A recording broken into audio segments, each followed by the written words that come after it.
Oke, baiklah, selamat pagi sekali lagi yang ada di Indonesia hari Sabat, hari Minggu pagi.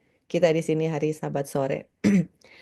Pada saat ini kita mau bawakan sesuatu em, yang kita sudah announce di grup, bagaimana untuk menolong orang-orang yang sakit, yang penyakit-penyakit yang kita hadapi biasanya setiap hari.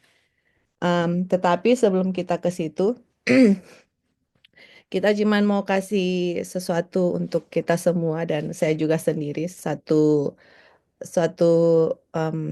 peringatan lah ya begitu, satu friendly reminder lah, di mana kita tahu kita sekarang ini hidup di akhir zaman.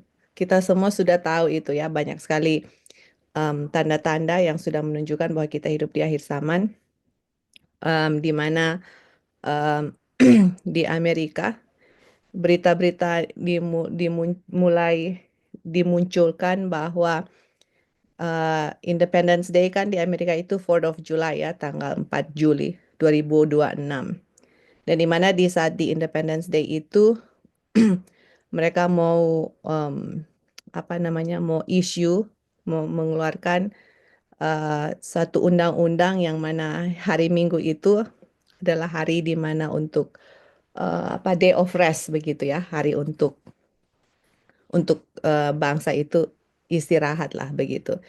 Nah, kita tahu undang-undang hari Minggu itu kan tidak langsung, oh, kamu nggak bisa jual beli, kamu akan dianiaya, kamu akan dihukum kalau tidak memelihara hari Minggu. Jadi, undang-undang hari Minggu itu akan progresif gitu. Dia punya dia punya untuk akan dianiaya itu akan progresif ya, dia punya undang-undang hari Minggu itu, tetapi akan dimulai di mana undang-undang hari Minggu itu akan dimulai di mana akan ada satu law yang akan dikeluarkan, hari Minggu itu akan ditetapkan sebagai hari peristirahatan untuk untuk bangsa. Jadi mereka akan di berita-berita kalian bisa lihat semua, dilihat dari YouTube. Akan isu mulai this year, tahun ini, undang-undang hari Minggu, bukan undang-undang hari Minggu untuk pemaksaan, harus harus berhenti hari Minggu dan em, apa namanya, harus harus worship hari Minggu, kalau nggak akan dianiaya. Tidak, tapi ini the beginning ya, permulaan undang-undang hari Minggu akan dikeluarkan. Jadi kenapa kita mau bawakan itu? Karena dari di situ kita akan lihat dia punya hubungan dengan medical missionary itu apa. Dan selama kebebasan kita untuk beragama itu masih ada nasihat yang Ellen White berikan untuk kita semua, untuk mempersiapkan diri untuk hal itu gitu. Jadi apa hubungannya dengan medical missionary seperti itu ya. Nah, ini yang kita mau bagikan sebelum kita bagikan kepada teman-teman treatment atau pengobatan untuk penyakit-penyakit yang biasa kita hadapi dalam sehari-hari. Dan kita punya medical missionary itu kita akan mau fokus di dia punya treatment, dan juga nanti in the future kita akan mau fokus bagaimana untuk mau prevention atau untuk pencegahan itu penyakit. Jadi sebelum kita ke situ, dia punya treatment, kita akan membaca kutipan Ellen White yang kita sudah share di grup, tapi kita akan membaca di sini dulu ya. Dibilang sebagaimana kebebasan agresif keagamaan itu merongrong kebebasan di our nation, yaitu United States ya, karena kita tahu undang-undang hari Minggu itu kan bermula di Amerika, kemudian akan ke seluruh dunia. Jadi bagaimana kebebasan beragama itu merongrong di kita punya nation Amerika, yang akan mereka planning untuk mulai di bulan Juli 2026. Mereka yang akan berdiri untuk um, freedom of conscience atau kebebasan. Kita punya hati nurani, kebebasan hati nurani, di mana kita punya hak untuk mengikuti apa yang kita pilih begitu. Mau berbakti hari Sabat kek, mau berbakti hari Jumat kek, mau berbakti hari yang lain, itu kita punya I have a freedom of freedom of choice ya. Ini di Amerika kan ini negara di mana di-establish dari freedom of choice gitu. Saya punya kebebasan mau berbakti hari Sabat, mau berbakti hari Minggu, that's my freedom gitu. Tetapi kita lihat bahwa kebebasan itu sudah mulai di taken away, sudah mulai dirampas.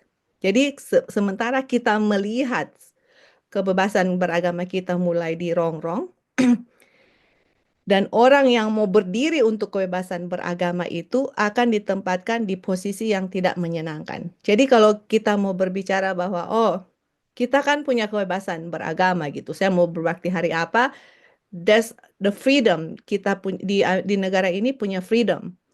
Kalau kita mau stand up for that, kita mau berdiri untuk hal itu, kita akan ditempatkan di posisi yang tidak menyenangkan. Mereka bisa saja persecute kita, mereka bisa saja.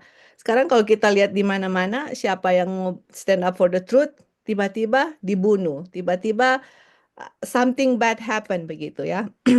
Jadi itulah yang akan terjadi kepada kita dan di negara Amerika, unfortunately. Dan dia bilang for their own sake, untuk kebaikan mereka.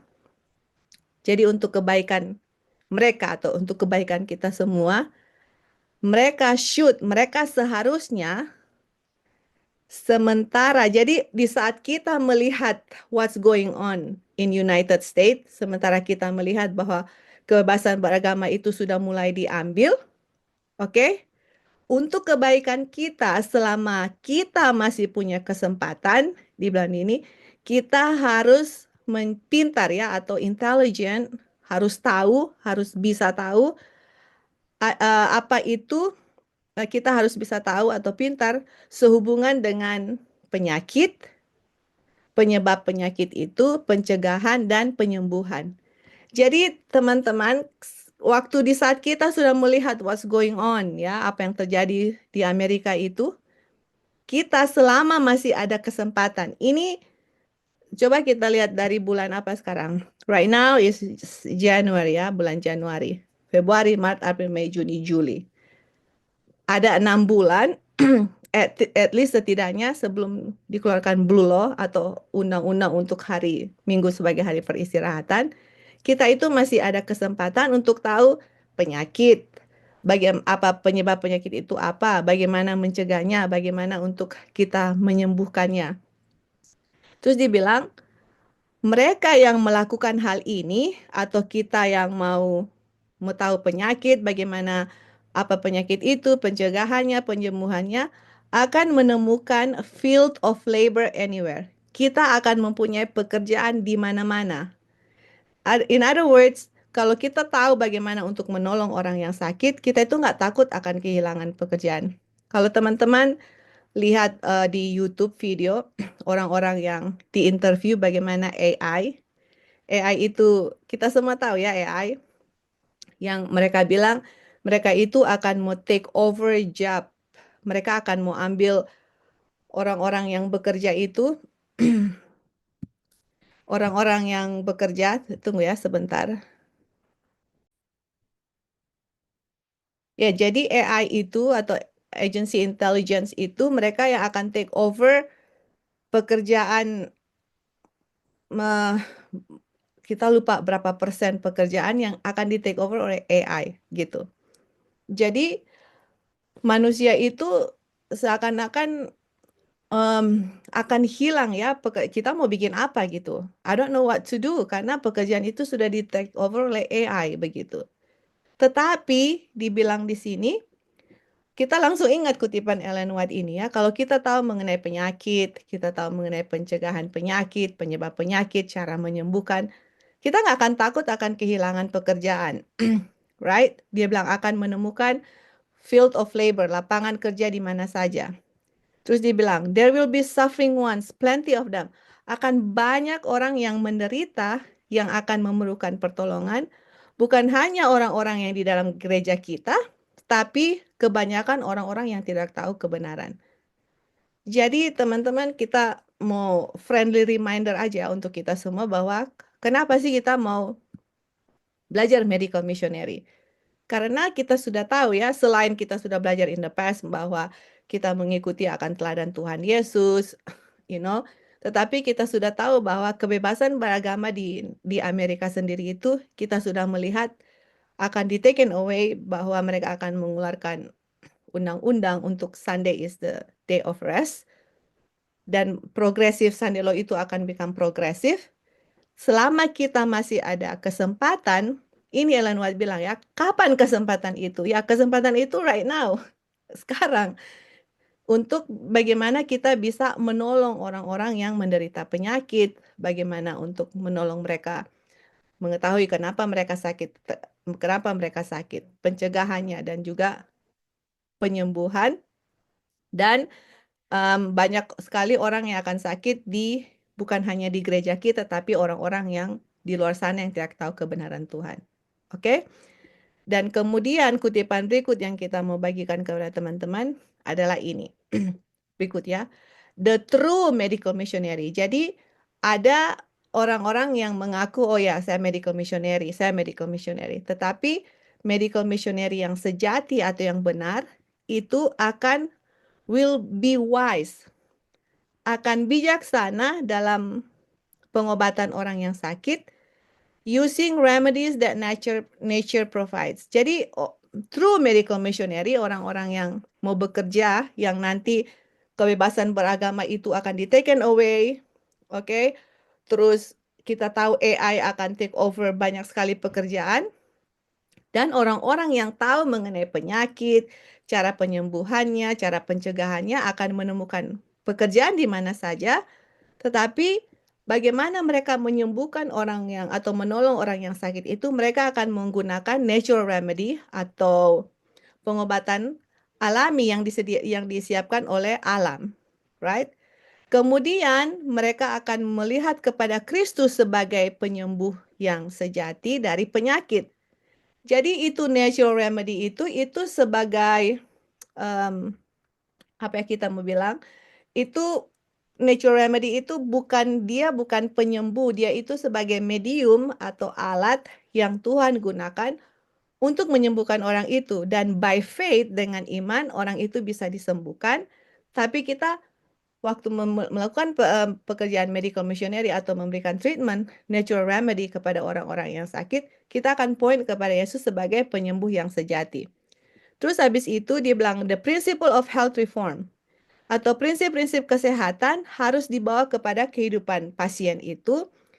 Bagaimana untuk menemukan the use natural remedies atau pengobatan alami, dan berkooperasi dengan divine agency, dengan agen-agen di surga untuk kebaikan dari orang yang menderita, akan membawa kesuksesan. Jadi teman-teman, inilah pekerjaan yang kita akan lakukan. Dan selagi kita masih ada kesempatan, I'm telling you, while we have opportunity. Artinya kalau kita tidak menggunakan kita punya waktu sekarang untuk mengetahui penyakit, penyebab penyakit, bagaimana mencegah penyakit itu, dan menyembuhkan penyakit itu, kita itu nggak tahu bagaimana untuk menolong mereka nanti gitu. Dan kita nggak tahu kita mau bikin apa. Nanti satu kali kelak kita sudah pernah share di masa lalu, tapi kita mau ulang nanti share bagaimana itu tahap-tahapnya Sunday Law, dan dia punya hubungan dengan medical missionary ya, apa yang akan kita lakukan gitu. Itu Ellen White dengan jelas sudah bilang, kita pernah share dulu itu, kita sudah lupa berapa tahun yang lalu, tetapi setelah kita melihat kejadian yang sekarang yang terjadi, kita bilang, oh I think I need to share it. Kita share supaya untuk encourage kita, untuk mendorong kita, untuk we need to be serious gitu. Kita harus serius dengan terang yang Tuhan sudah berikan kepada kita untuk menolong orang-orang yang sakit. Oke, jadi itu ya, kita menggunakan natural remedy untuk menolong orang yang sakit. Nah, sekarang kita tanya untuk saya pribadi, apakah saya tahu untuk bisa menolong orang yang berbagai macam penyakit? Apa natural remedy yang harus saya lakukan? Seperti itu. What do I do? Apa yang saya akan lakukan? Do I have experience? Atau do I have knowledge? Saya tahu. Jadi kalau kita nggak tahu, dan bagaimana kita menolong nanti orang-orang yang sakit? Seperti itu. Right? Ya, sekarang selama masih ada kesempatan, saya juga dan teman-teman semua kita saling untuk menolong, membagi pengetahuan, supaya kita bisa menolong orang-orang yang sakit nanti ya. Terus dia bilang, Biarlah ministers atau pendeta-pendeta atau minister orang-orang yang melayani who have gained experience in preaching the word. Jadi biasanya pendeta-pendeta sudah tahu banyak sekali pengalaman untuk khotbah ya, preaching the words kan. Dia bilang biarlah kita punya pendeta yang sudah pengalaman kasih khotbah, belajar bagaimana untuk give simple treatments. Jadi pendeta-pendeta itu dianjurkan bukan hanya untuk khotbah-khotbah, tapi mereka juga harus tahu bagaimana untuk kasih simple treatments atau pengobatan yang sederhana, kemudian labor intelligently, kemudian bekerja dengan pintar sebagai medical missionary evangelist. Jadi ini dianjurkan kepada kalau teman-teman di gereja, if you have opportunity atau teman-teman punya kesempatan, oke, encourage atau dorong atau ada waktu bisa bicara dengan pendeta, share ini kutipan bahwa sebagai pendeta itu mereka juga harus tahu bagaimana untuk give simple treatments. Karena yang kita tahu di Tondano kayak Tante Kori begitu ya. Itu semua orang-orang di gereja itu ada kutipan Ellen White bilang semua anggota gereja harus menjadi medical missionary. There's one quotation. Tapi bukan hanya itu. Ini pendeta-pendeta juga harus learn how to give simple treatment. Harus tahu untuk kasih pengobatan yang sederhana. Dan mereka harus bekerja sebagai apa? Medical missionary. Terus dia bilang, Kristus berdiri di hadapan kita sebagai pattern man. Pattern itu bagaimana kita bisa contoh the great medical missionary atau medical missionary yang besar. An example, contoh kepada semua yang mau mengikuti dia. Jadi, oke, kita mau follow Jesus. You know, I'm gonna be a follower of Christ. I'm a Christian, follower of Christ. Christian kan follower of Christ.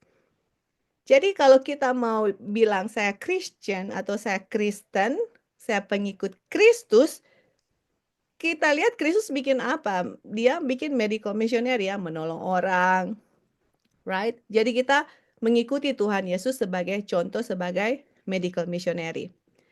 Dan kutipan terakhir di sini dibilang, sebelum kita ke pengobatannya ya, I wish to tell you that soon. Nah, ini Ellen White bilang, saya mau memberitakan kepada kamu soon, segera. Segera itu kapan segera?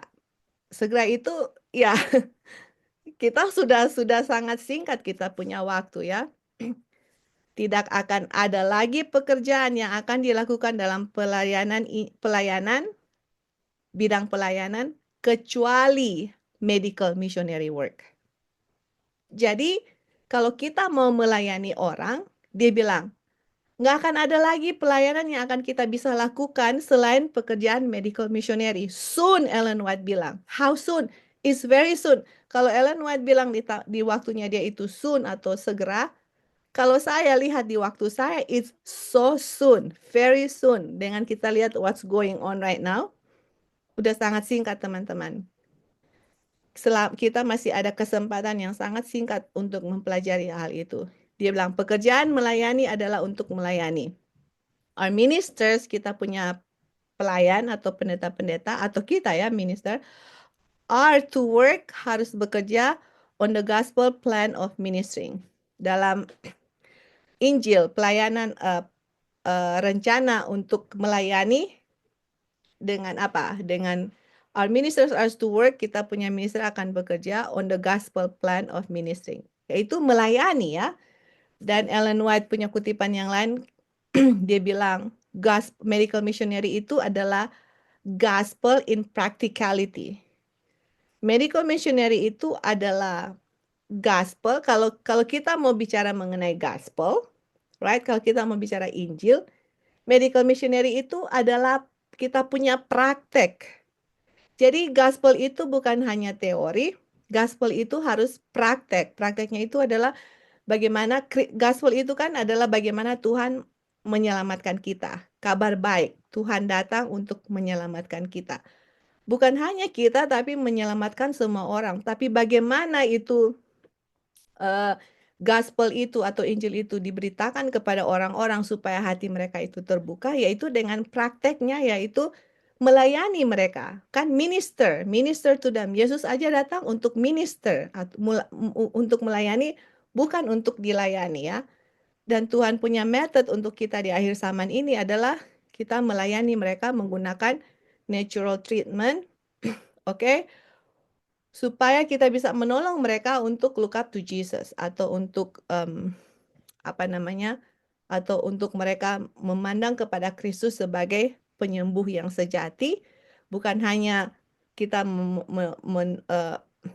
bukan hanya kita mendorong mereka untuk melihat kepada Yesus sebagai penyembuh secara fisik, tapi juga secara spiritual. Itu dia punya poin ya. Dan selama kita masih ada apa namanya kesempatan di sini, di Ellen White bilang kita harus become intelligent. Apa itu intelligent? Kalau kita menolong orang lain tanpa buta-buta nggak tahu kenapa saya pakai ini, why, apa kita mau bikin apa ini, ataupun misalnya ada keluarga yang sakit, terus saya nggak tahu saya mau bikin apa. Bagaimana saya bisa menolong keluar orang yang sakit seperti itu ya? Jadi kita praktek di dalam diri kita sendiri dulu di rumah, kemudian kita bisa menolong orang yang ada di luar, ataupun kalau misalnya di rumah ada yang sakit, ya kita lihat orang di luar itu, do you need help gitu, kamu perlu bantuan gitu. Apa yang perlu saya bisa lakukan? Dan kita harus become intelligent. Intelligent itu pintar ya, maksudnya tahu, punya knowledge seperti itu. You have to have knowledge, pengetahuan bagaimana untuk menolong orang yang sakit. Bagaimana penyakit itu, penyebabnya apa, pencegahannya apa, penyembuhannya apa. Kita selama masih ada kesempatan. Kalau kita nggak mau untuk mempelajari hal itu, teman-teman, to be honest with you, we are not the follower of Christ. Kita bukan pengikut Kristus. Karena tadi dibilang Kristus itu dia punya kerja miracle missionary. And the second one, Tuhan tidak bisa gunakan orang-orang yang tidak, apa ya, Tuhan nggak bisa gunakan orang-orang karena orang-orang yang tidak mau untuk melakukan pekerjaan ini, karena hanya pekerjaan inilah yang akan kita lakukan untuk kasih pekabaran malaikat ketiga, untuk reach orang ya, untuk menjangkau orang. Karena ini Tuhan punya method gitu. Ini cara Tuhan gitu. Jadi Tuhan akan gunakan orang-orang yang mau untuk belajar medical missionary untuk menjangkau orang-orang yang menjangkau orang-orang supaya Injil itu bisa masuk ke mereka gitu. Seperti itu. Jadi kalau kita nggak tahu bagaimana untuk menolong mereka, bagaimana Tuhan bisa gunakan kita gitu. There's one reason. The second reason yang kita mau kasih kepada teman-teman. Oke, ini kita challenge ya. Kita challenge teman-teman dan saya sendiri. Oke. We know, kita tahu bahwa ditulis Ellen White bilang bahwa earthly support atau apa ya bahasa Indonesia, all the earthly support will cut off. Jadi semua yang kita dapat dukungan dari dunia kita, atau misalnya air, kita tanya kita punya air masih kita beli dari pemerintah atau kita on our own water. Kita punya electricity, kita punya lampu. Apakah kita masih bergantung dari pemerintah atau kita bisa punya electricity sendiri? Orang-orang yang masih pergi ke rumah sakit atau masih bergantung kepada sistem dari rumah sakit. Kita tahu banyak ya di gereja kita, di luar gitu. Karena mereka nggak bisa hidup tanpa ada support atau bantuan dari rumah sakit. Misalnya mereka sakit gula contoh, harus pakai insulin. Jadi mereka harus bergantung kepada rumah sakit atau bergantung ke farmasi untuk support mereka dengan insulin kan, insulin. Atau obat-obat yang mereka pakai, hipertensi, obat darah tinggi, obat apalah. Jadi semua bergantung dari apa? Rumah sakit atau farmasi untuk supply, untuk kasih, untuk supaya mereka bisa bertahan hidup seperti itu. Sekarang pertanyaannya, kalau nanti one of this day itu semua akan di cut off, Kita mau bagaimana gitu? Itu kita mau tanya ya. What am I gonna do? Atau kalau saya masih bergantung, sedikit-sedikit sakit, pergi ke rumah sakit. Dikit-dikit pergi ke rumah sakit. Kalau saya nggak tahu bagaimana untuk saya mau bisa, oh kenapa sih saya sakit seperti itu? Atau kenapa saya punya istri, saya punya suami, saya punya anak, saya punya orang tua, kenapa mereka sakit seperti itu? Dan apakah mereka bergantung kepada pengobatan di earthly support lah atau di rumah sakit? Kalau mereka masih bergantung kepada hal itu, kita harus tanya kenapa mereka sakit. Ini kan dia bilang penyebab penyakit. Kita harus tahu kenapa orang itu sakit itu gitu. Nah, ini bilang become intelligence of the disease. Kemudian sesudah kita tahu kenapa dia sakit, nah sekarang kita harus tahu bagaimana untuk menolong orang itu supaya tidak sakit itu.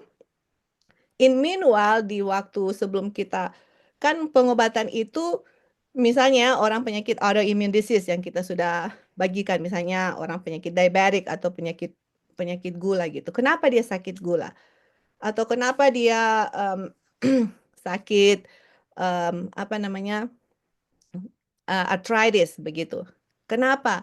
Jadi kita tanya kenapa, kenapa, kenapa, baru kita tahu oh ini penyebabnya karena ini. Jadi semua yang menyebabkan penyakit itu harus disingkirkan, oke? Kemudian sebelum orang itu kan penyembuhan itu akan take times ya. Bagaimana untuk menolong orang itu dengan natural remedy seperti itu. Dan natural remedy ini yang kita mau share, ini kalian nggak perlu beli di farmasi. Ini kalian bisa tanam tumbuh-tumbuh sendiri gitu dan nggak perlu bergantung kepada farmasi seperti itu. Jadi there's so many reason, ada hal-hal yang kenapa kita harus belajar medical missionary. Tuhan kasih terang ini bukan hanya oh ya saya kasihlah medical missionary. Mereka mau atau enggak ya terserah mereka. No, bukan seperti itu teman-teman. Ada ada maksud Tuhan yang sangat sangat sangat penting untuk kita semua untuk take care saya punya diri, untuk saya sendiri. Karena nanti kalau kita nggak bisa bergantung kepada dukungan dari dunia, saya sakit, saya mau kemana? Saya mau bagaimana gitu. Jadi right now, I need to take care of myself. Kita menolong orang-orang di keluarga kita, anak-anak kita.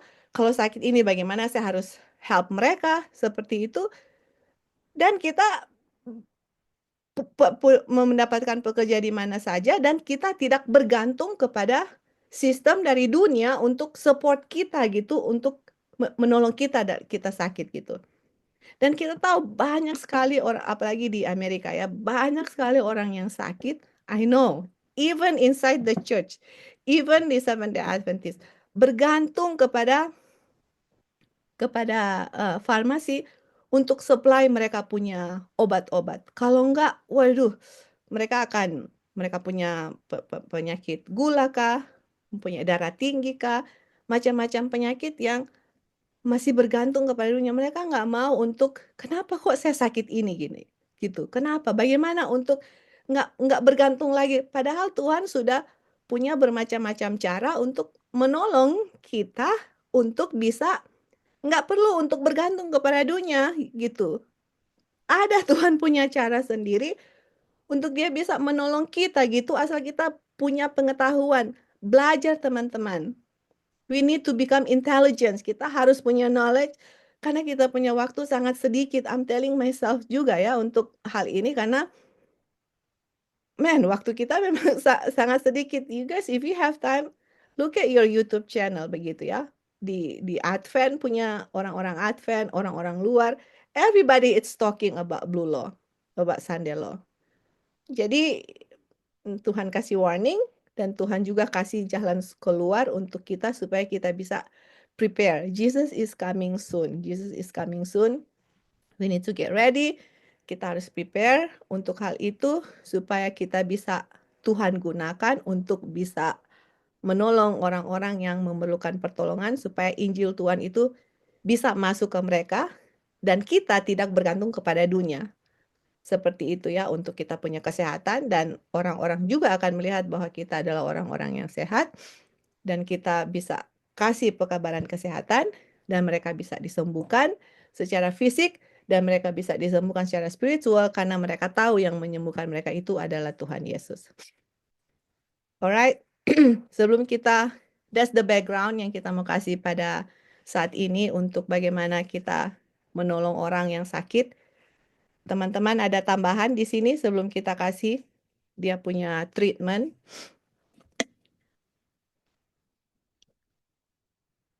Atau ada komentar, ada pertanyaan? Oke, kalau tidak ada, kita kasih ya. Jadi, um, ini kita mau kasih kepada teman-teman treatment. Sudah berapa ya? Ada berapa kali pertemuan kita kasih waktu lalu mengenai hidroterapi, bagaimana untuk pain, ya kan? Untuk menolong orang yang lagi kesakitan, ada hidroterapi. Jadi kalian bisa ulangi lagi itu dan bisa praktekan. Kalian bisa cari teman-teman yang ada di gereja yang lagi kesakitan atau teman-teman kalian yang di luar gereja and try to practice apa yang kita sudah pelajari seperti itu untuk kita bisa lihat dan kita bawa kepada mereka bahwa Tuhan yang menolong mereka ya. Oke. Jadi kita sudah pernah share kepada teman-teman mengenai orang yang kalau ada luka, oke, kalau ada luka. Jadi nah ini juga permasalahannya ya. Tante Kori tahu, jadi Tante Kori suka tolong orang-orang yang ada di Tondano. Luka-luka apalagi orang yang kena diabetik ya, orang penyakit gula. Jadi orang kalau penyakit gula, kan biasa kalau mereka kena luka, itu susah sekali disembuhkan, right? Kita tahu itu orang yang kena gula, kalau mereka kena luka itu susah sekali mau disembuhkan dan juga biasanya kalau mereka punya luka itu orang penyakit gula kebanyakan mereka punya kaki bisa diamputasi karena orang penyakit gula mereka dia punya sirkulasi itu tidak baik.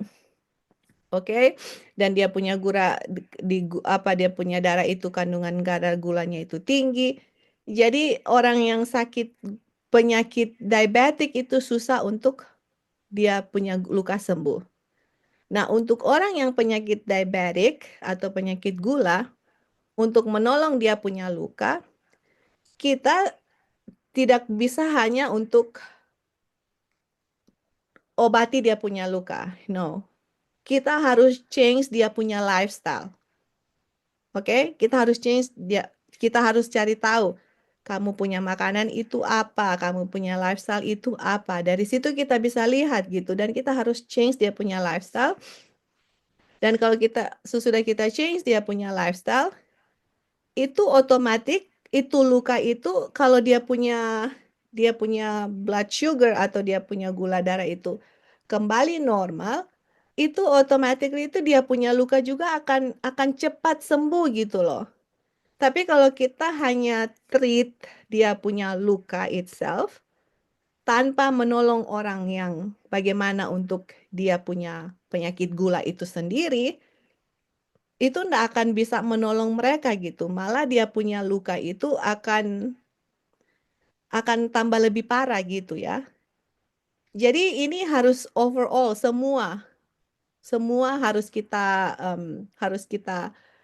dirombak gitu. Dia punya lifestyle dan dia punya bagaimana untuk dia punya gula.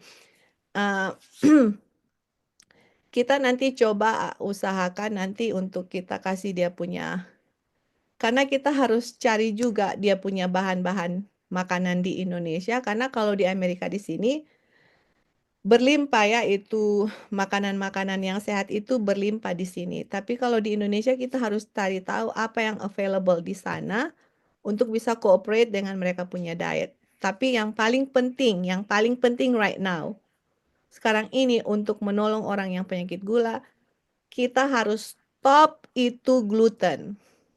Oke? Karena gula itu penyakit autoimun.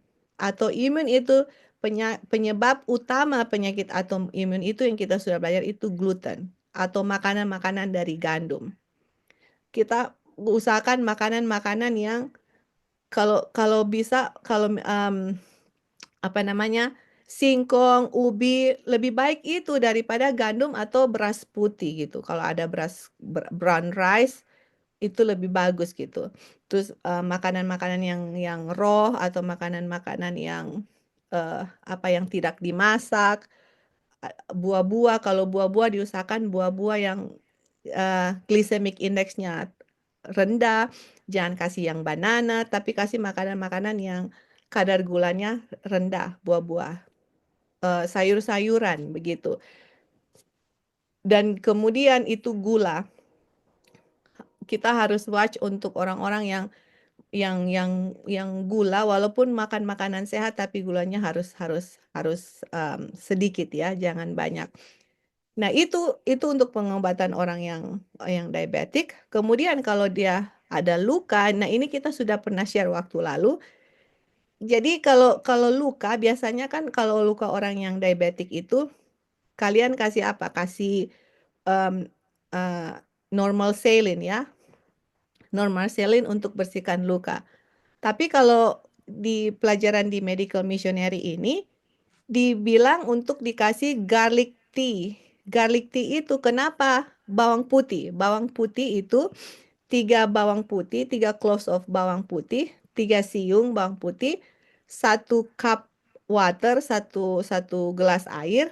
Kemudian dikasih mendidih 15 menit. Kasih mendidih terus direbus selama 15 menit di api yang kecil ya. Kemudian airnya dikasih dingin.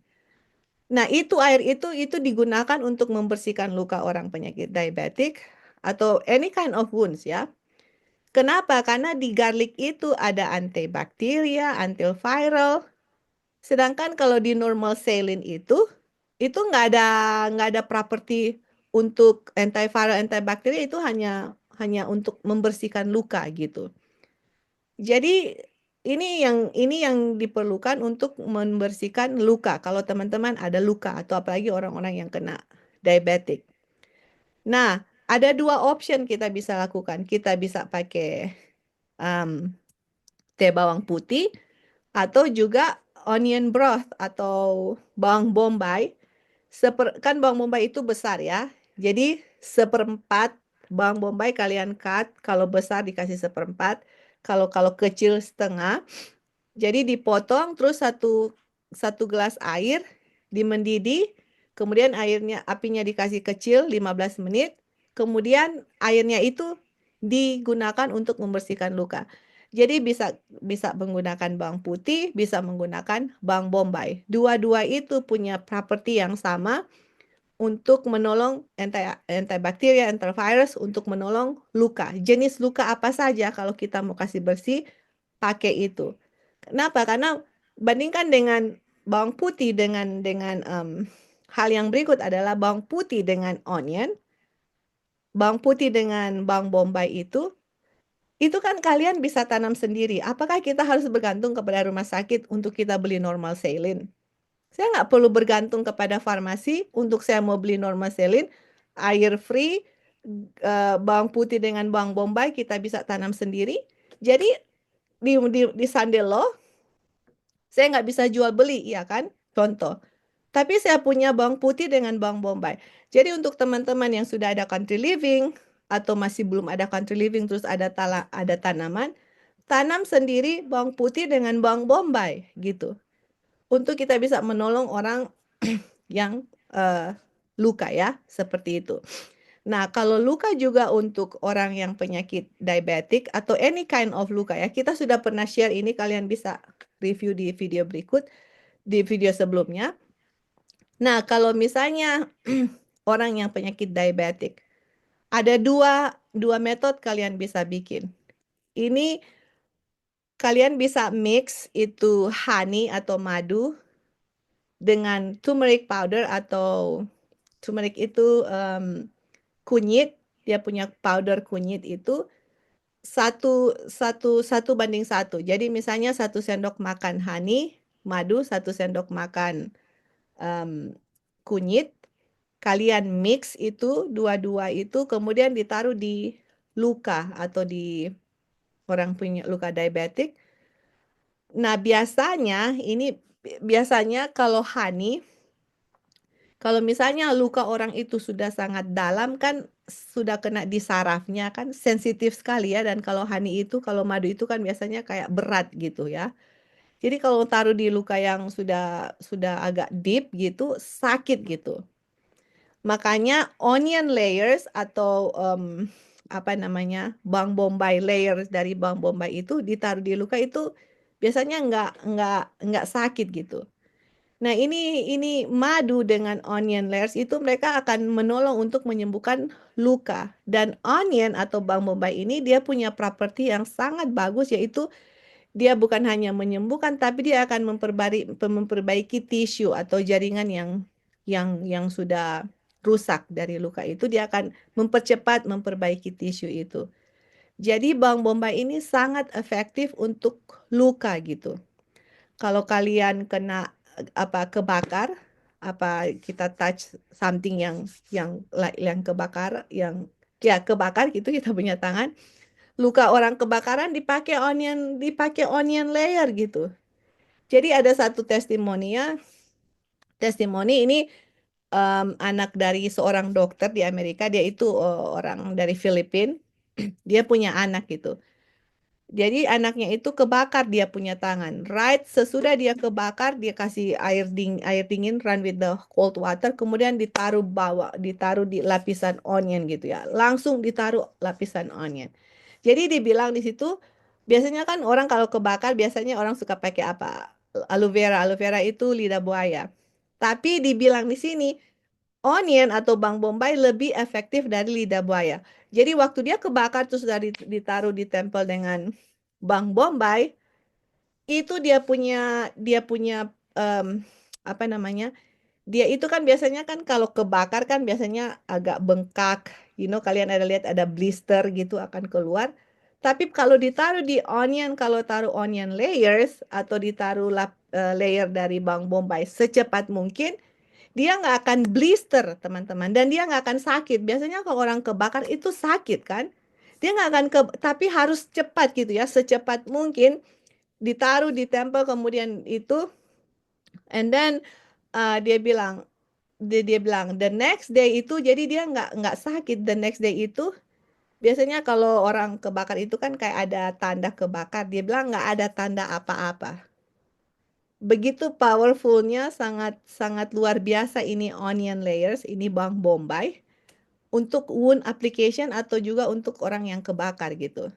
Jadi tanam onion di Indonesia, tanam itu bawang bombay. Bawang bombay harus perlu untuk kita punya. Jadi kalau kita punya halaman atau punya country living, kalian harus tanam tanaman yang apa namanya herbal untuk pengobatan itu. Untuk pengobatan harus ada bawang putih dengan bawang bombay. Itu teman-teman you need to have it. Oke? Itu bisa tumbuh di Indonesia, itu bisa tumbuh di Amerika. Sampai situ. Oke, di sini ada pertanyaan. Kalau ada tambahan pertanyaan, silakan.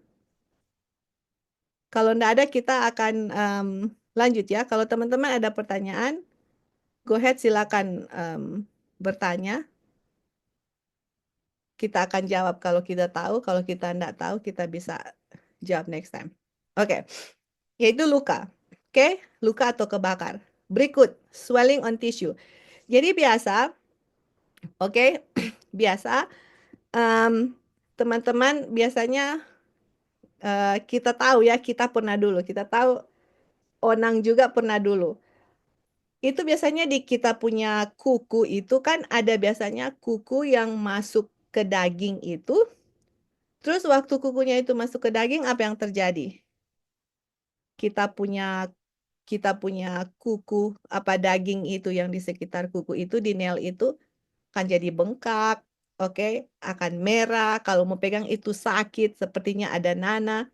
Teman-teman, jadi kalau kita punya masalah seperti itu, atau mungkin orang-orang yang kena splinter itu, kalau misalnya kalian pergi ke atau lagi membersihkan tanaman atau kayu atau apalah di luar, kemudian kemasuk itu kayu yang kecil gitu ya. Kayu yang kecil masuk di kita punya tangan atau kaki, dan itu biasanya walaupun hanya kecil, kita punya tubuh akan react untuk fight itu karena mereka pikir oh ada something foreign atau benda asing masuk, jadi mereka fight.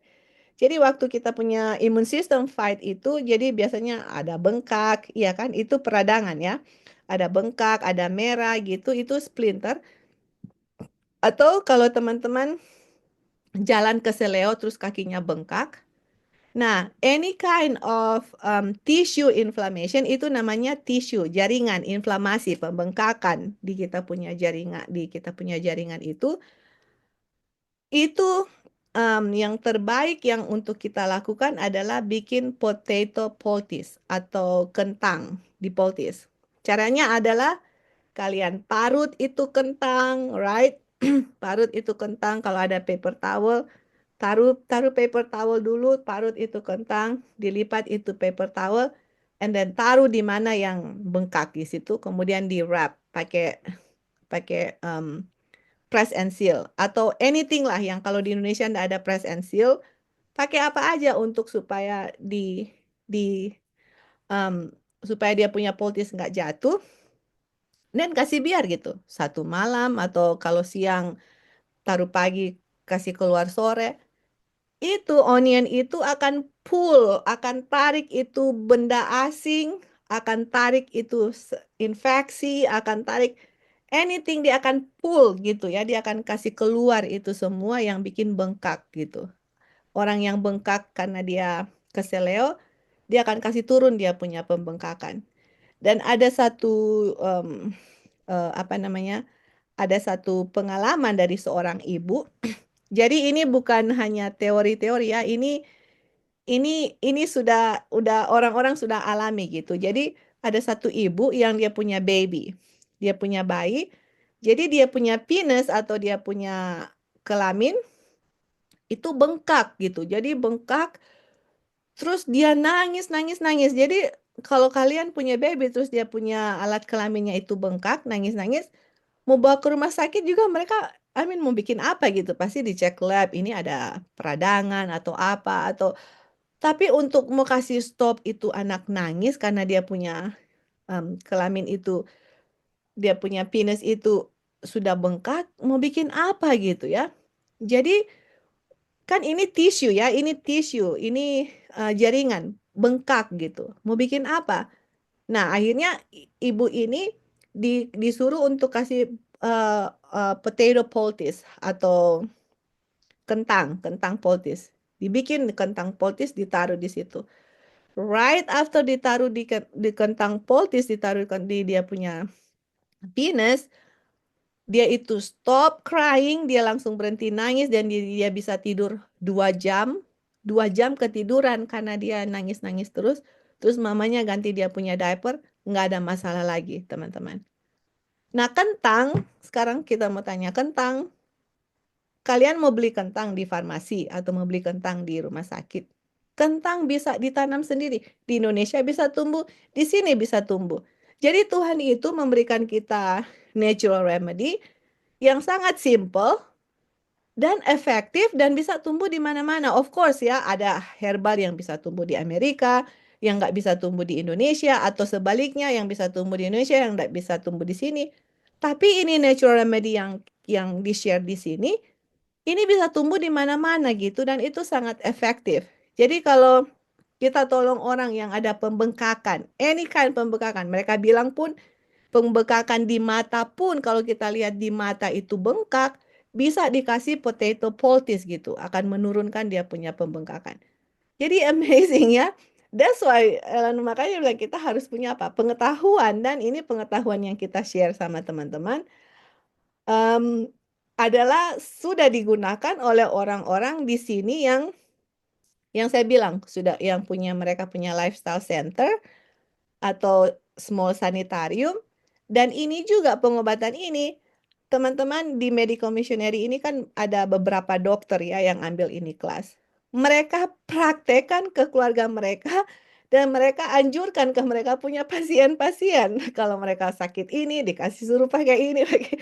Jadi, it's amazing dan bukan hanya itu, mereka dengar pasiennya kembali kasih testimoni, "Wah, saya punya ini, pakai ini." Jadi it's amazing yang mana ini works, this is works, begitu. Tapi yang paling utama juga adalah kalau ada penyakit yang kronik atau imun, kita harus change mereka punya lifestyle. Tapi kalau yang hal-hal seperti ini kan, ya kuku masuk di situ kan sehal yang kita bisa lakukan right away. Oke? Ada pertanyaan tambahan? Komentar? Oke. Nada kita lanjut ya. Bagaimana untuk menolong orang yang darah tinggi, right? Kalau teman-teman punya teman atau misalnya during Sunday Law lah, atau forget during Sunday Law, right now gitu ya. Kalau dia punya blood pressure itu sudah sangat tinggi, 200 something over 100 atau 200 berapa, dia punya systolic, punya diastolic 100 something, itu kan tinggi kalau nggak di-treat right away, orang-orang bisa kena stroke. Jadi, bagaimana untuk natural treatment ini, kita bisa treat orang yang kena darah tinggi yang tinggi, kemudian nggak perlu langsung ambil obat gitu. Jadi dia punya treatment fast, sangat cepat untuk menurunkan blood pressure. Ya, ya biasa kan seorang, aduh dia punya leher udah sakit gitu. Woi, kita harus apa namanya? Kita harus kalau ada blood pressure machine, kita harus coba cek dia punya blood pressure. Kalau lihat dia punya blood pressure itu sangat tinggi, teman-teman, apa yang harus kita lakukan? Right? Yang kita harus lakukan right away adalah jadi kalian untuk sekarang ini selama kita masih ada kesempatan untuk jual dan beli, kalau teman-teman itu bisa beli itu bucket yang berisi 5 gallons. Kita ada di sini, kita beli bucket yang 5 gallons itu agak tinggi ya, 5 gallon. Terus jadi bucket yang 5 gallon di situ kita beli untuk simpan makanan. Nah, one of this day teman-teman di Medical Missionary mereka kasih tahu bagaimana untuk kita preserve food atau bagaimana untuk kita simpan makanan. Kenapa simpan makanan? Because one of this day kenapa? Kita nggak bisa jual beli lagi. Bagaimana cerita mengenai Yusuf? Yusuf, Tuhan sudah suruh untuk apa? Akan ada kelaparan 7 tahun. Selama ada 7 tahun masa kelimpahan, apa yang Yusuf bikin? Tuhan suruh kepada Yusuf. Simpan makanan karena akan ada kelaparan. Apa yang Tuhan sudah berikan kepada kita? Kita nggak bisa jual beli kalau nggak ada makanan, what we gonna eat? Jadi di Medical Missionary juga diajarkan untuk bagaimana kita preserve food ya, atau kita beli makanan dalam jumlah yang sangat besar, kemudian kita simpan makanan itu gitu loh. Nah, ini yang saya beli 5 galon bucket itu untuk kita simpan makanan. Ada grains, ada macam-macam di situ untuk bisa simpan dalam jangka waktu yang lama. Nah, itu galon itu ini yang kita bisa lakukan itu untuk taruh air panas, oke, air panas di galon itu. Dan itu airnya itu ini pengobatan high blood pressure ini sama dengan pengobatan orang yang kena migraine. Kalau kalian ikut Bible study waktu lalu, orang yang kena migraine bikin hal seperti ini juga gitu. Jadi 5 gallon itu make sure pas kita taruh kita punya kaki di air panas itu air itu hanya di bawah lutut. Harus di bawah lutut, nggak bisa um, Oke, 1 galon 3,78 liter. Thank you, Li. Ya, jadi at least 3,5 liter air ya. Thank you. Jadi harus di bawah lutut seperti itu. Nggak bisa hanya di ankle ya, nggak bisa. Itu harus di bawah lutut. Nah, jadi tapi sebelum kita taruh itu air untuk orang itu rendam dia punya kaki, kalian harus cek dengan kita punya elbow atau elbow itu kita punya sikut di sini. Kasih itu. Kalau kita bisa oke dengan waternya, that means the water is okay. Tapi kalau kita kepanasan, berarti airnya itu Oh sorry, 1 galon 3,7 liter, 5 galon itu sama dengan 1 galon aqua. Oke. Jadi itu kalau di Indonesia kan ada galon aqua ya, begitu itu 5 galon. Nah, seperti itu galonnya untuk rendam orang itu punya kaki. Jadi kalau kita punya elbow ini bisa tahan itu air, apa panasnya, berarti oke untuk orang itu rendam dia punya kaki. Right? Jadi rendam dia punya kaki, kemudian untuk supaya airnya itu tetap hangat, kita cover, kita tutup dengan handuk untuk keep the heat supaya dia punya panas itu airnya nggak dingin ya. Nah, kemudian kita taruh es di kepala ya, di over the head itu. Biasanya di Amerika di sini dijual ada yang warna biru itu, kita taruh di freezer, terus kita ambil terus kompres begitu. Kita rasa mungkin di Indonesia itu ada, tapi kalau tidak ada, ya ambil es batu, taruh di Ziploc, kemudian taruh di kepala. Kalaupun tidak ada, gunakan air yang sangat dingin dengan handuk, kemudian dikompres. Jadi kepalanya itu harus cool, harus dingin, nggak bisa kepalanya panas. Nah, kita bikin itu dan kita harus cek blood pressure-nya every 5 minutes. Setiap 5 menit kita cek.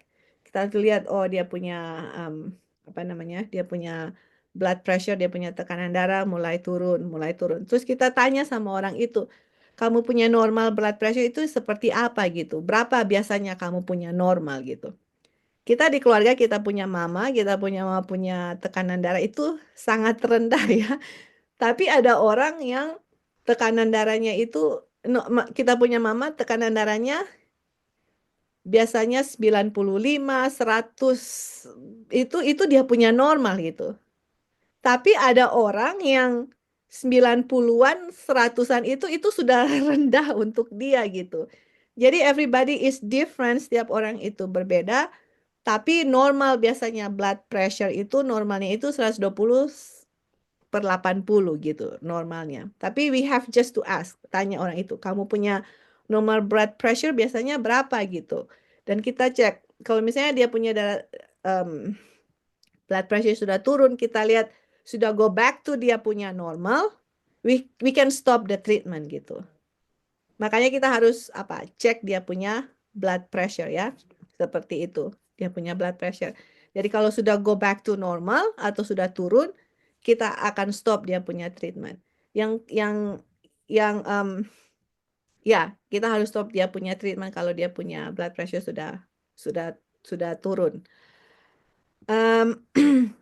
Jadi harus ada dia punya cold towel, dan kalau bisa orang itu kasih hydrated ya, kasih minum air supaya dia nggak dehydrated gitu. Kemudian dianjurkan untuk setiap makan, setiap ini orang yang high blood pressure, setiap kali dia makan itu dia konsum kalau bisa 2 siung bawang putih, makan setiap kali makan gitu. Jangan pernah ambil bawang putih di empty stomach atau perut kosong. Harus makan dengan makanan gitu.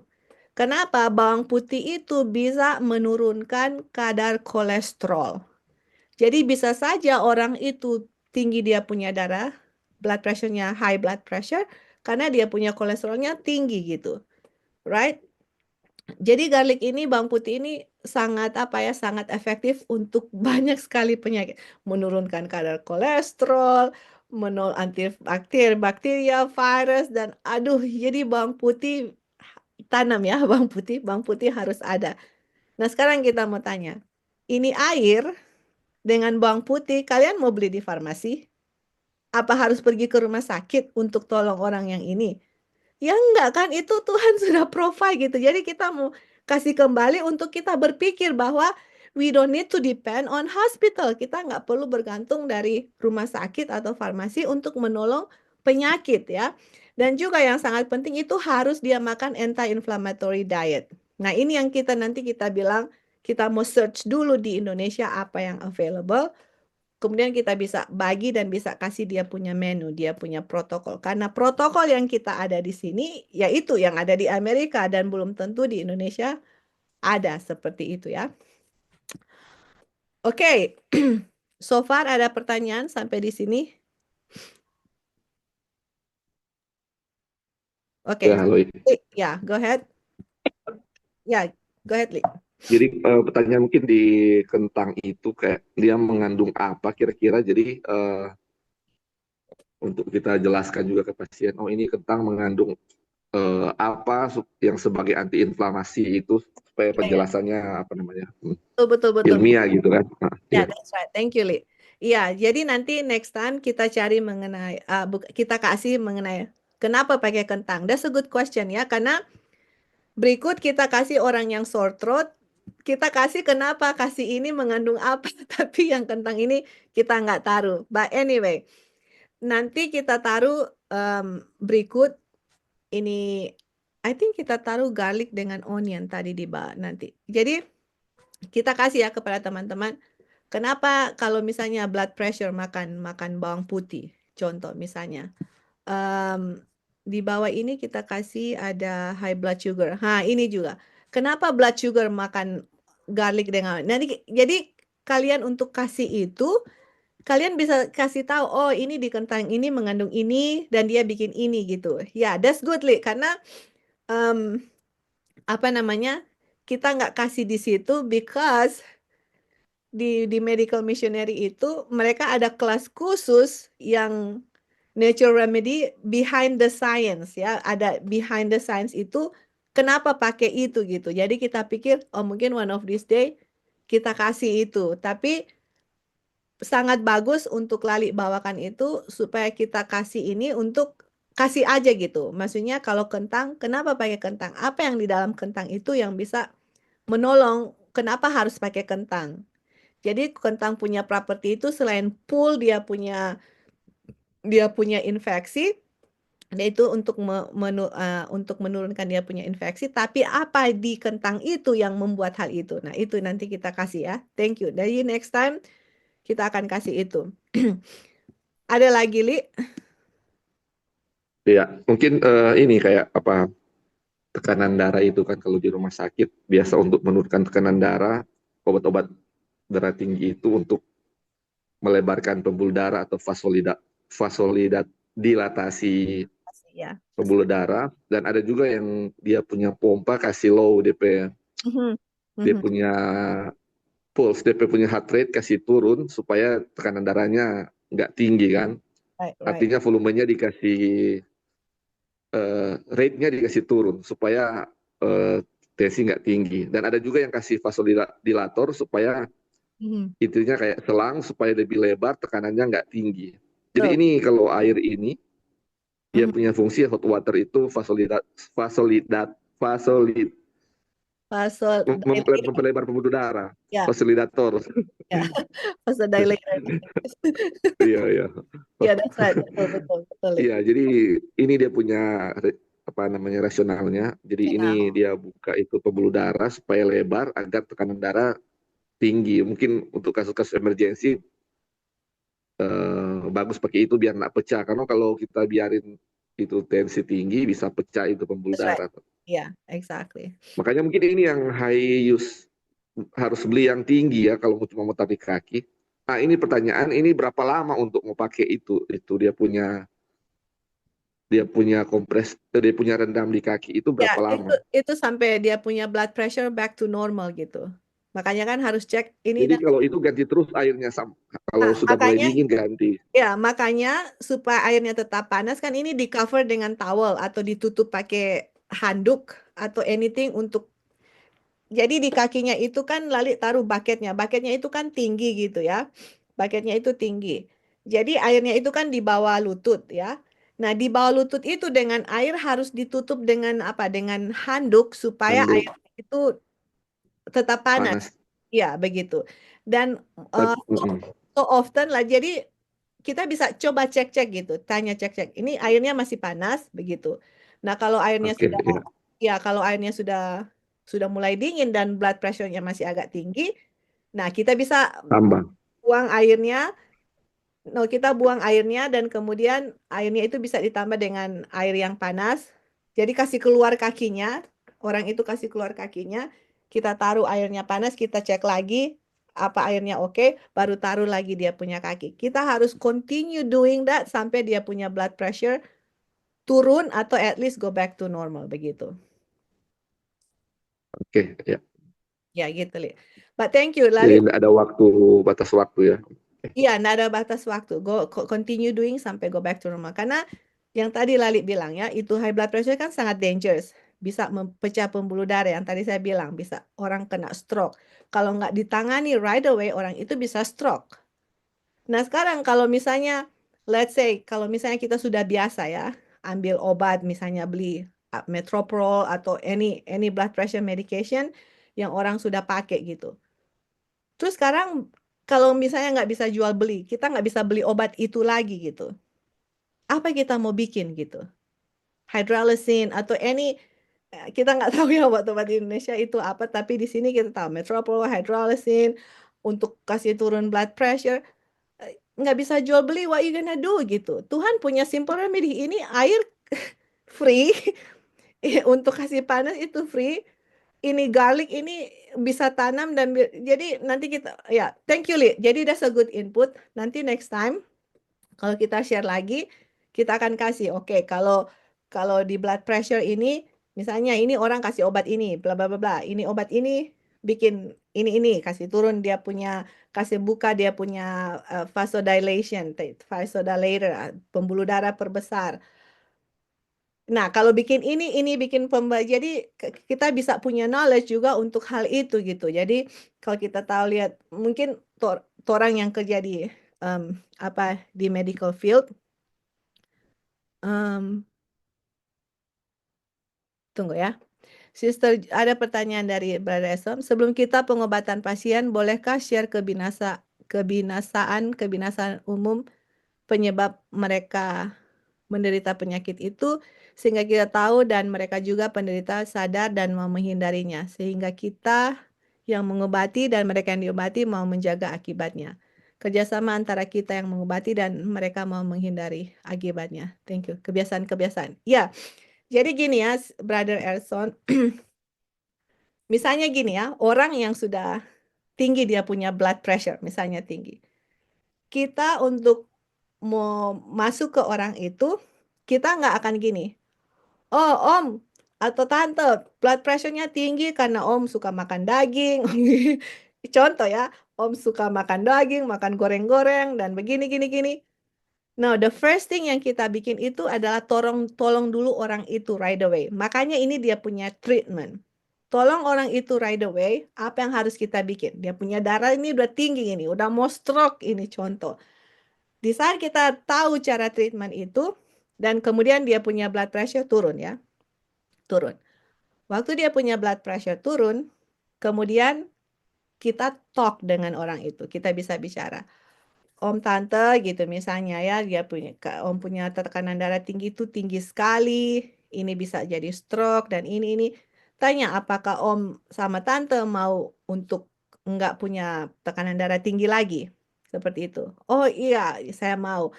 Oke, kalau Om mau kita ada dia punya solusi gitu. Dan solusi ini harus diikuti gitu. Dia punya solusi. Tapi sebelum solusi itu kita kasih, bolehkah kita tanya Om punya makanan apa, kebiasaan apa, tidur jam berapa, olahraga, dan seterusnya, seterusnya. Jadi dari situ kita dapat informasi, oh ternyata mereka punya tekanan darah tinggi gara-gara ini, gara-gara stres, gara-gara whatever lah. Jadi kita tahu, oh Om tante gini-gini makanya tekanan darah tinggi. Jadi untuk supaya nggak tekanan darah tinggi, hindari ini. Kalau mereka masih makan ini, apa yang kita mau kasih ke mereka untuk menggantikan makanan yang tidak baik yang mereka makan. Makanya itu cooking class atau pelajaran mengenai cara memasak itu sangat-sangat penting. Ellen White bilang itu fondasi dari medical missionary. Nanti kita share ya in the future. Jadi sesudah itu kemudian kalau mereka mau ganti lifestyle, ya kita guide mereka, tolong mereka untuk ganti mereka punya lifestyle. Kalau mereka stres, kita bring it to the Lord, berdoa, kasih kutipan-kutipan Ellen White atau ayat-ayat Alkitab yang memberikan dorongan. Jadi ada hal-hal yang kita harus harus bisa untuk lakukan kepada mereka gitu. Tapi kalau mereka dalam kasus emergency, kita harus tolong mereka dulu right away, and then baru kita bisa berbicara mengenai kebiasaan kebiasaan mereka. Seperti itu. But thank you, Li. Nanti next time kita coba untuk kasih kepada teman-teman semua apa yang ada di Natural Remedy itu behind the science, apa yang tergantung di situ untuk waktu kita bikin ini kita bilang, oh om tante atau ini di bawang bombay ini ada kandungan ini untuk menolong ini gitu. Jadi mereka oh oke gitu. Seperti itu. Iya, jadi mereka mau untuk pakai hal tersebut karena kita kasih tahu kenapa kita pakai itu. That's good. Oke, ada lagi teman-teman Lali anybody? Oke. Kalau enggak ada mungkin kita sampai di short throat ya. Di eh, karena nanti kita lanjut lagi next time ya. Kita ada berapa hal yang mau dibagi tapi mengingat waktu kita sampai di situ dulu. Em, apakah penyebab penyakit gula dan darah tinggi penyebabnya sama? Contoh, pikiran menyebab darah tinggi dan pikiran juga menyebabkan gula darah. Em, penyakit gula dengan penyakit darah tinggi itu ada penyebab yang sama, ada juga tidak. Seperti itu. Contohnya ya, gula. Gula itu penyakit autoimmune disease, oke? Okay? Blood pressure itu blood pressure penyakit darah tinggi. Darah tinggi itu sendiri bukan penyakit, oke? Okay? Darah tinggi itu adalah symptoms atau apa bahasa Indonesia? Symptoms ya. Symptoms dari penyakit yang orang Tanda, apa Ali? Tanda gejala-gejala. gejala. Gejala dari yang orang itu derita gitu. Jadi kalau gula itu ya itu dia penyakit diabetik. Tapi kalau blood pressure itu tinggi, biasanya kenapa dia punya blood pressure tinggi? Itu adalah tanda dari ada penyakit di orang itu. Misalnya dia punya kolesterol tinggi. Kalau kita punya pembuluh darah kan dia punya kolesterol sudah apa namanya melengket di pembuluh darah. Jadi aliran darahnya itu nggak lancar.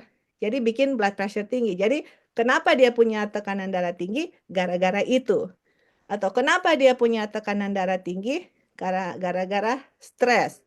Jadi blood pressure yang tinggi itu karena ada sesuatu yang menyebabkan dia punya dia punya eh, tekanan darah itu tinggi.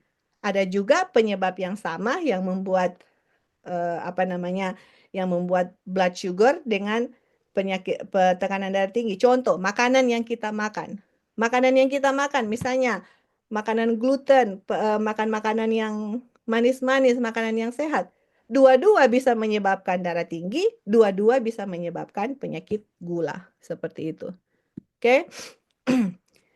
Oke, jadi dia punya terakhir adalah kalau kita kena sore throat atau kita kena eh, hamba Tuhan menuliskan 90 penyakit karena pikiran. Yes, Ellen White bilang 9/10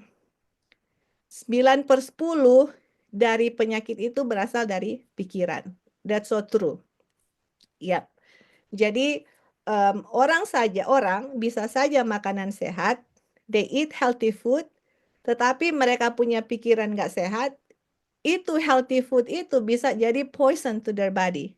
Atau kalau misalnya kita makan makanan yang sehat, contoh udah nggak gluten, semua sudah. Terus kita makan dalam kondisi yang marah. Right? Apakah itu makanan akan menjadi baik untuk tubuh kita? Ellen White bilang itu akan menjadi poison. Oke? Jadi makanya kesehatan itu overall ya, semua itu dari pikiran, dari semuanya itu sangat bergantung satu dengan yang lain. Ya, thank you untuk tambahannya. Bagaimana untuk sore throat atau kalau kita sakit menelan atau kalau batuk atau ada infeksi di kita punya throat gitu ya. Ya, jadi yang kita lakukan itu oregano. Nah, kita enggak tahu, I'm not sure ya kalau di Indonesia bisa tumbuh oregano. Oregano bahasa Indonesia apa? Sama juga oregano. Teman-teman ada yang tahu? Eh, Iya, oregano juga. Sama ya? Oke, Li. Oke, thank you. Jadi kalau di Indonesia bisa tumbuh oregano, please tanam oregano. Kalau oregano ini sangat potent, sangat sangat luar biasa dia punya benefit untuk dia itu di sini ya, antimikrobial, antifungal, antiviral. Jadi dia itu hampir sama dengan bawang putih. Oke. Nah, kalau kalian punya sore throat, ini dibilang oregano, bikin oregano rinse. Oregano itu mengandung Charvacrol dengan thymol, dan itu offering strong antimicrobial, antifungal, anti-properties. Dan dia itu akan support immune system dan akan menurunkan inflamasi. Oke, jadi kita tahu di Indonesia ada essential oil, oke? Di sini juga ada essential oil. Oregano ini sangat strong. Oh, kita pernah uh, murin atau gargle ya, kayak berkumur untuk karena sore throat, itu pedesnya minta ampun. Jadi kayak, tapi itu sangat akan kill gitu ya, right away kita punya bakteri, fungal atau antimikrobial. Jadi yang kita bisa lakukan ini saya mau kasih kepada teman-teman untuk kita tidak bergantung kepada dunia, oke? Okay? We don't need to depend on any pharmacy, anything. Kita depend on God, bergantung kepada Tuhan dengan natural treatment yang Dia sudah provide, oke? Okay? Jadi satu drop, hanya satu teman-teman, hanya satu, oke? Okay? Nggak boleh lebih karena sangat strong. Kalau ada essential oil oregano yang pure atau ada yang organik, taruh dengan 3 cups of water, 3 gelas air, oke? Okay? Hanya satu drop, teman-teman. Trust me, if you put more than that, kalau kalian taruh lebih dari itu, kalian akan suffer karena pedesnya minta ampun. Oh boy. um, kita pernah dengar ya, in the past ada seorang medical missionary, dia bikin something gitu pakai oregano tapi mix dengan something else, mungkin pakai honey, kita lupa dia, tapi kita tahu pakai oregano dan diminum itu untuk pneumonia atau orang yang kena pneumonia. Tapi kalau orang itu minum akan pedesnya minta ampun teman-teman. Jadi we need to be careful dengan oregano. Sangat sangat sangat careful, dan kalaupun mau minum jangan minum di empty stomach atau jangan ambil di perut kosong, itu karena dia punya efek hampir sama dengan bawang putih. Oke, jadi kalau sore throat ya teman-teman, kalau sakit batelan ini udah, kalau kita tahu kan sekarang kalau di Amerika ini musim dingin ya. Musim dingin itu banyak orang kena flu, kena batuk lah, aduh kena sore throat. Nah, kalau udah rasa seperti itu atau udah rasa nggak enak ini throat atau tenggorokan, bikin ini ya, gargle, rinse dengan mouth, itu gargle, glek glek glek glek glek glek glek. Dia bilang every hour while awake. Jadi kalau kita lagi bangun, setiap jam coba gargle, gargle, gargle. Sedikit aja, jangan banyak-banyak. Gargle, dia punya itu kasih keluar. Dan kalau untuk mau prevention, kalau kita tahu kita ketemu dengan orang-orang yang banyak yang sakit, atau just prevent lah, atau I mean lagi musim orang sakit di mana-mana, just prevention 3 sampai 5 kali sehari. Jadi mungkin pagi bangun, oke, habis itu siang habis kita makan gosok gigi, gargle. Malam kalau kalian masih makan malam, habis makan gosok gigi, gargle untuk prevent. Jadi ini sangat sangat sangat potent ya. Ini kalau pakai essential oil. Tetapi kalau kita ndak ada essential oil, that's okay. Makanya tadi kita bilang tanam itu oregano.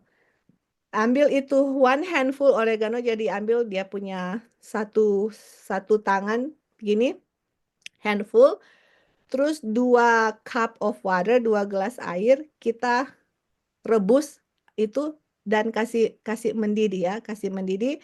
Pas airnya mendidih, kita langsung matiin dia punya air, right? Matiin dia punya air, bring it to boil, and then turn off the water, and then you can drink and you can gargle. Jadi kalau karena ini bukan essential oil, ini hanya handful of oregano. Jadi satu tangan kita ambil ini satu handful, and then kita bisa minum airnya. Kita bisa minum airnya dan kita bisa rinse.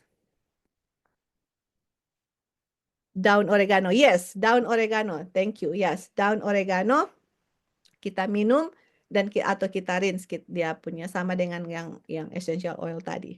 itu akan membasmi, akan membunuh kuman-kuman virus yang ada di throat di sini ya. Karena kalau sudah kena di sini kan pasti biasanya ini udah sakit di sini, biasa orang kena panas, udah itu. Jadi started right away ya. Kalau kita udah sakit seperti itu. Dan kalaupun teman-teman tidak ada oregano, ini kita bilang tadi apa? Itu bawang putih, iya kan? Bawang putih. Bawang putih ini hampir sama ya dengan dia punya dengan oregano. Nah, di sini untuk mau bikin bawang putih itu kita 3 siung bawang putih, oke? 3 siung bawang putih, kemudian 1 cup of water, 1 gelas air. 3 siung itu kan, siung itu 3 butir kan, Li? Iya kan? Itu siung kan? Iya, iya itu sih. Ya. Kalau kalau tiga, kalau yang satu itu apa namanya? Yang kayak satu, Apa yang iya ya. Jadi satu iya. tahu kan kita. Jadi ini hanya 3 butir ya, bukan tiga tiga apa yang di dalam itu, bukan itu. Cloves of garlic. Jadi 3 butir garlic, satu satu 1 gelas air di em, kasih mendidih, kemudian 15 menit dikasih simmer. Simmer itu dengan api yang sangat kecil, kemudian rinse dengan minum gitu. Jadi bawang putih sama ya, dia akan kill di itu em, bakteria atau fungal atau yang ada di kita punya di situ di throat, dia akan kill sama dengan oregano. Bawang putih, oregano. Jadi teman-teman, so far yang kita belajar, apakah yang kita dapat ini yang Tuhan berikan kepada kita susah untuk dicari atau ada di sekitar kita? Malah free lagi, teman-teman. Jadi makanya Tuhan kasih solusi, bukan hanya, oh jangan bikin begini, jangan ambil obat, jangan ini, tapi solusinya apa? We don't know. Makanya kalau mau bilang obat, oh jangan bikin ini, nggak boleh ini, but kita harus provide solusi karena Tuhan begitu, Tuhan bilang, jangan begini, tapi dia selalu kasih apa? Jalan keluar. Dan jalan keluar yang Tuhan kasih juga selalu lebih baik daripada yang di-offer oleh dunia. Seperti itu ya. Free, nggak perlu beli. Normal saline kan kita kalau beli mahal. Kalau air dari bawang putih dengan bawang bombay, kalau bawang bombay dengan bawang putih ada di tanaman kita, ya itu free teman-teman. Jadi Tuhan selalu offer yang terbaik. Oke? Dan juga teman-teman kita mau share something sebelum kita tutup. Tunggu ya.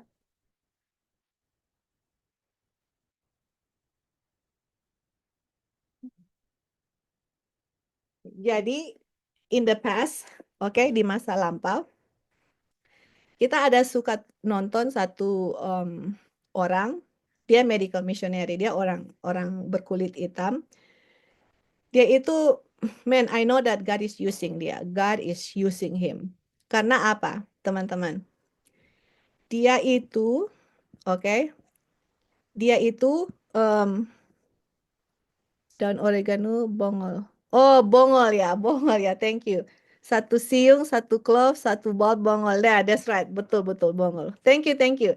Jadi clove itu em, siung, clove itu siung, kata bulb itu 1 bonggol, 1 bonggol. That's right. Thank you, thank you. Ya. Jadi ini clove ya, 1 siung, bukan 1 bonggol. Oke, thank you. Jadi in the past kita kita suka nonton ini orang ini medical missionary, orang berkulit hitam namanya Mammon Wilson. If you guys know, you know. Dan orang ini dia bikin apa namanya, bikin surgery itu atau operasi tapi dia gunakan herbal. Dan yang dioperasi itu adalah orang yang penyakit kanker. Jadi misalnya kanker payudara, kanker di mana saja gitu. Dia operasi pakai herbal gitu ya. Dia tempel, dia ambil herbal, dia kombinasi itu herbal. Misalnya orang sakit kanker payudara, dia taruh di payudara di situ. Dan yang hebatnya ini adalah ini herbal ini akan serap itu yang penyakit atau kankernya atau jaringan-jaringan kanker, tapi jaringan yang masih sehat nggak dibikin apa-apa gitu. Jadi orang yang kena kanker itu, dia punya kanker itu keluar dan jatuh sendiri. Itulah dia punya operasi herbal. Jadi kanker di mana-mana. Nah, kita tahu waktu lalu di Tondano Tante Kori tolong orang yang kena kanker. Kita coba tolong dengan protokol yang kita ada, tapi unfortunately dia punya kanker sudah merambat di mana-mana. Dan kalau mau treat orang kanker seperti itu, treatmentnya itu harus agresif dan banyak hidroterapi dan segala macam yang harus dia lakukan untuk menolong orang itu, which is not ada di Indonesia. Kasihan, unfortunately ya. Nah, karena dengan hal seperti itu kita dari dulu kita suka sekali, aduh orang ini apa sih herbal yang dia bikin gitu. Kalau dia bicara dia hanya bilang, oh saya taruh ini. Kita penasaran untuk tahu lah dia punya herbal. Tapi what can I do ya? Kita kalau mau pergi ke dia punya tempat itu harus tinggal di situ, harus bayar lumayan banyak di situ dan I can't do that gitu. Kita tahu kita nggak bisa. Dan for some reason kita coba pergi dia punya website dan kita cari, oh ternyata dia ada tulis dia punya buku. Dia tulis dia punya buku dan bukunya itu ada 3 buku ya. Satu Back to Adam, ini namanya God's Medical Kids. Kalau kalian di sini kebalik. Dan ini satu bukunya Cancer. Nah teman-teman, praise the Lord. Kenapa? Karena di buku yang dia kasih ini, entah Kori. Oke, karena dari di buku yang dia kasih itu, dia kasih treatment yang dia gunakan untuk surgery orang yang kena kanker. Jadi dia punya herbal-herbal yang dia pakai untuk surgery, untuk menolong orang surgery yang kena kanker. Dia tulis semua. Jadi dia punya pengalaman di medical missionary. Dia semua taruh di buku teman-teman untuk dijual. Dan untuk beli itu pun tidak gampang karena kita pergi ke website, kita mau beli tapi nggak bisa. Akhirnya oh harus harus kirim email sama mereka. Kita kirim email, mereka bilang oh mungkin responsnya 2 sampai 3 bulan sampai kita like oh man susah sekali. Akhirnya mereka respons ke kita. Oh kita kan bilang kita mau beli bukunya gitu. Mereka respons and then sesudah mereka respons kita bilang oh kita mau pingin beli buku. Jadi mereka kasih dia punya nomor dan nomor telepon yang di website itu kita nggak bisa call, selalu harus ke voicemail karena nggak ada yang angkat gitu. Akhirnya ada satu orang yang kerja sama mereka kasih dia punya nomor telepon, kita telepon, kita beli, kita telepon pun mereka, oh lagi busy nanti call balik, 2 hari kemudian mereka call balik, akhirnya puji Tuhan kita beli dia punya buku dan I got the recipe. I got the recipe, kita get the recipe dan dia punya resepi-resepi di sini dari semua penyakit teman-teman, mau penyakit yang easy dengan penyakit yang complicated, semua dia punya pengalaman, dia taruh di sini dan juga herbal yang dia bikin untuk surgery orang yang kena kanker. Wow, I was like, oh man, ini buku, um, I don't know, but for me this book is very precious, sangat-sangat berharga karena ini yang kita tahu, kita pingin dari dulu yang I just don't know how to get it. Kita nggak tahu bagaimana mau dapatnya, apa dia punya treatment, bagaimana dia punya ukuran, bagaimana, I don't know karena dia hanya bicara begitu di YouTube. Dan finally Tuhan kasih gitu. Dan saya tahu kenapa Tuhan kasih. I know. Karena Tuhan tahu the time is near. Kita punya waktu sedikit. Kita perlu knowledge yang se apa ya? Sebanyak mungkin yang kita perlu tahu untuk menolong orang. Because you wanna follow Jesus. That's what Jesus do. Itulah yang Yesus lakukan untuk menolong orang lain, untuk memberikan kasih Tuhan kepada orang itu. Right? Dan puji Tuhan, selain dari kelas medical missionary yang kita dapat, dan kelas memasak yang mereka kasih, puji Tuhan, Tuhan juga kasih ini buku. Ada 3 buku ya. Dan I'm just gonna learn. Kita akan coba belajar untuk ini dan whatever I know, apapun yang kita tahu teman-teman, I'm willing to share. Kita mau share kepada teman-teman semua untuk kita bisa sama-sama maju terus dalam melakukan pekerjaan yang Tuhan sudah berikan. dan terang yang Tuhan sudah berikan kepada kita semua. Oke? Alright, nanti kita lanjutkan berikut karena waktu sudah selesai. Kita lanjutkan di pertemuan berikut untuk melanjutkan natural remedy atau anything yang kita dapat, kita share sama teman-teman. Whatever it is, kita akan share sama teman-teman untuk kita punya pengetahuan dalam menolong orang lain. Ya, puji Tuhan, Brother Erso. Oke, ada pertanyaan sebelum kita tutup, teman-teman. Dan mudah-mudahan dengan pengetahuan ini kita bisa juga menolong orang yang kanker. Karena waktu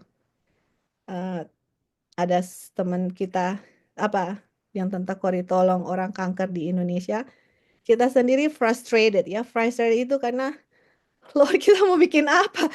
Treatmentnya nggak bisa agresif di sana, kasihan dengan bahan-bahan yang ada pun hanya terbatas. Aduh, dan kita frustrated kalau istilahnya frustratenya kayak sepertinya kayak hopeless begitu, padahal mungkin bisa ditolong tapi kita nggak tahu bagaimana. Itu yang bikin kita frustrated gitu. Kecuali kalau kita sudah tahu semua, kita udah usahakan tapi ini kita punya pengetahuan limited gitu ya. Tapi puji Tuhan, Tuhan lebih memberikan pengetahuan untuk kita bisa bisa dengan pertolongan Tuhan untuk bantu.